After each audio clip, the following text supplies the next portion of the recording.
നമ്മൾ സുജൂദിലേക്ക് പോവുകയാണ്. സുജൂദിലേക്ക് പോകുമ്പോൾ ശ്രദ്ധിക്കേണ്ട കാര്യം, ആദ്യം 2 കാൽമുട്ടുകളാണ് നിലത്ത് വെക്കേണ്ടത്. അതിനുശേഷം 2 മുൻകൈകൾ നിലത്ത് വെക്കുക.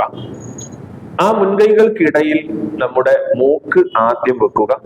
ശേഷം നെറ്റിത്തടം നിലത്ത് വെക്കുക. സ്ത്രീകൾ സഹോദരിമാർ ശ്രദ്ധിക്കേണ്ടത്, സുജൂദ് ചെയ്യുന്ന സമയത്ത് നമ്മുടെ തണ്ടം കൈ, ഈ ഭാഗത്തിനാണ് തണ്ടം കൈ എന്ന് പറയുക, ഈ തണ്ടം കൈ നമ്മൾ നിലത്ത് പതിച്ചു വെക്കുകയാണ് വേണ്ടത്.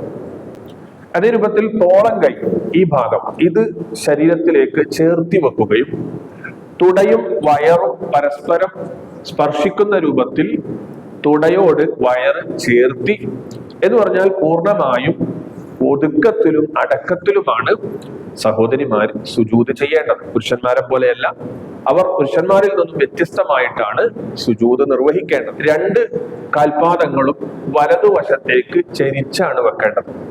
കാലുകൾ നിലത്ത് കുത്തിയല്ല വെക്കേണ്ടത്, വലതുവശത്തേക്ക് 2 കാൽപാദങ്ങളും ചരിച്ച് കിടത്തി വെക്കുകയാണ് വേണ്ടത്. ആ രൂപത്തിലാണ് നമ്മൾ സുജൂദ് ചെയ്യേണ്ടത്.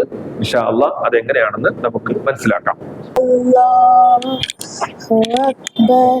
2 കൈകളിലെയും വിരലുകൾ പരസ്പരം കൂട്ടിവെക്കുന്നു. 2 കൈകൾക്കിടയിലാണ് നെറ്റിത്തടം വെക്കേണ്ടത്. തണ്ടം കൈ എന്ന് പറയുന്ന ഈ കൈ, ഇത് നിലത്ത് വെക്കണം. അതേ രൂപത്തിൽ തോളം കൈ എന്ന് പറയുന്ന ഈ 2 ഭാഗം ശരീരത്തോട് ചേർത്തി വെക്കുക. തുടയോട് വയറ് ചേർത്തി വെക്കുക.